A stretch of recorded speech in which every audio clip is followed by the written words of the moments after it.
امام زین العابدین المتوفا 95 ہجری جو سیدنا حسین علیہ السلام کے بیٹے ہیں امام سجاد رضی اللہ تعالیٰ عنہ علیہ السلام،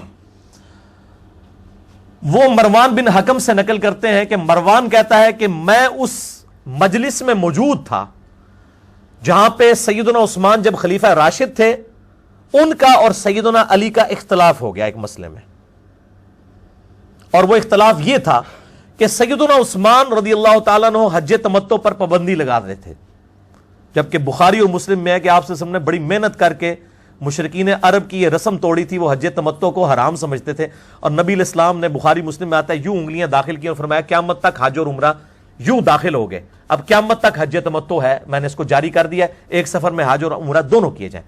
اتنی مشکل سے یہ مشرکانہ رسم توڑی، لیکن سیدنا عثمان رضی اللہ تعالیٰ عنہ نے کچھ اپنے ایشوز کی وجہ سے اس کے اوپر پابندی لگائی۔ اب وہ ایک علیحدہ سے ٹاپک ہے، میں اس طرف چل پڑوں گا پھر فائدہ نہیں ہے۔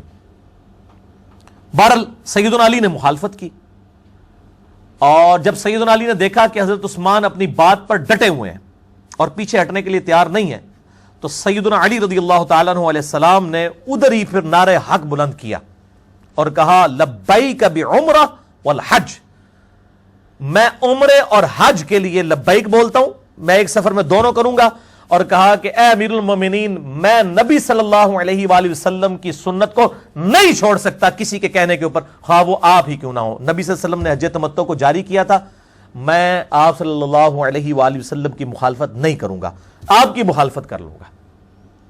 یہ صحابہ کرام کا ایٹیچیوڈ تھا۔ دوسری مثال جامعہ ترمذی میں انٹرنیشنل نمبر کے مطابق 824 نمبر، اہل شام میں سے ایک شخص عبداللہ ابن عمر کے پاس آیا اور اس نے پوچھا یہ حج تمتع کرنا، یعنی ایک ہی سفر میں حج اور عمرے کو جمع کرنا، جو آج دنیا کے 95% مسلمان کرتے ہیں، کیا یہ حلال ہے؟ پہلے انہوں نے فتویٰ ڈالا، بڑا سیانا سی، اس کو یہ تھا کہ بعد میں مکر ہی نہ جائیں، حالانکہ وہ تو کامل الایمان مومن تھے، انہوں نے تو بعد میں ایسا جواب دیا جو اس کے وہم اور گمان میں بھی نہیں تھا۔ انہوں نے کہا حلال کیا، سنت ہے۔ حج قران بھی حج اور عمرے کو ایک سفر میں جمع کیا جاتا ہے، تمتع میں بھی کیا جاتا ہے۔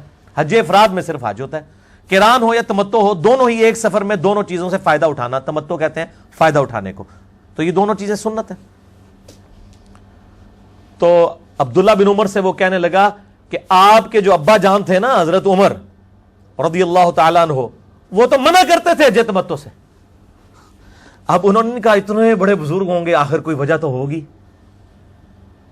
یہ تو امام حنیفہ رحمہ اللہ کے بارے میں اتنی بڑی کلیم کرتے ہیں۔ عبداللہ بن عمر رضی اللہ تعالیٰ نے فرمایا کہ مجھے یہ بتا، اگر کسی چیز کو کرنے کا حکم نبی صلی اللہ علیہ وآلہ وسلم دیں اور اس سنت کو جاری کریں، اور میرا باپ اس کی مخالفت کرے، تو نبی علیہ السلام کی بات مانی جائے گی یا میرے باپ عمر کی بات مانی جائے گی؟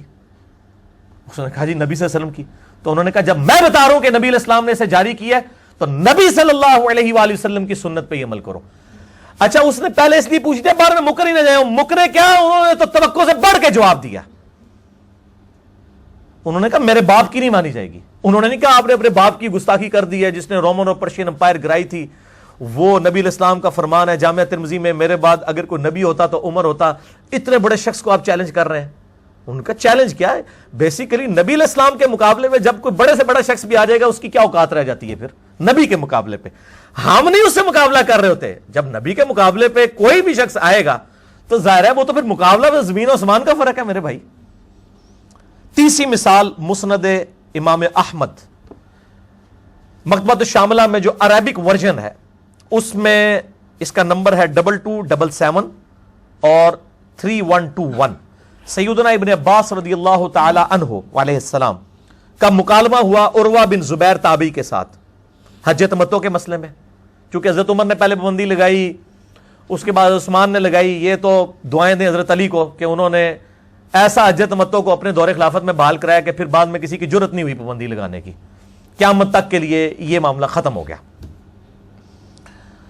تو عروہ بن زبیر کہتا ہے ابن عباس سے کہ یہ دیکھیں لوگ تو گمراہ ہو رہے ہیں، لوگ حج تمتع کر رہے ہیں۔ انہوں نے کہا عقل کے ناخن لے، گمراہ کہاں سے ہو رہے ہیں لوگ؟ حج تمتع تو سنت ہے، چاہے وہ قران ہو یا تمتع، ایک سفر میں حج اور عمرے کو جمع کرنا، اور تو کہہ رہے گمراہ ہوں گے؟ تو اس نے آگے سے کہا کہ وہ تو حضرت عمر تو منع کرتے تھے حج تمتع سے۔ تو حضرت ابن عباس کو اتنا غصہ آیا, انہوں نے کہا قریب آسمان سے پتھر برس پڑے ہیں تم پر کہ میں تمہیں رسول اللہ کی سنت بیان کرتا ہوں اور تم مجھے کہتے ہو کہ ابو بکر عمر یہ کہتے تھے. میں رسول اللہ کی باتیں کر رہا ہوں اور تم آگے سے مجھے یہ باتیں کرتے ہو. انہوں نے نہیں کہا یہ اتنے بڑے بزرگ کی آپ نے توہین کر دی ہے, یہ ہو گیا وہ ہو گیا. لیکن ایک خاص مینٹلٹی ہوتی ہے. عروہ بن زبیر نے جب یہ سنا نا, اس نے آگے سے کہا کہ جی وہ ابو بکر عمر تو آپ سے زیادہ سنت پہ عمل کرنے والے تھے. ٹھیک ہے, وہ آج بھی یہی ہوتا ہے. ہم کسی کو بتاتے ہیں نا, وہ کہتے ہیں جی اشرف تھانوی صاحب نے یا احمد بریلوی صاحب نے بخاری مسلم نہیں پڑھی ہوئی تھی, ان کو کیوں نہیں پتا چلا رفع الیدین کے ساتھ طریقہ ہے. وہ عروہ نے بھی آگے سے ابن عباس کو یہ کہہ دیا.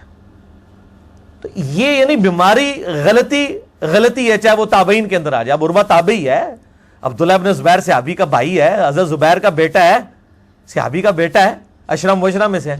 لیکن آپ دیکھ لیں جب کوئی غلطی لگ جائے تو اس قسم کی بندہ حرکتیں کرتا ہے کہ نبی علیہ السلام کے مقابلے پہ.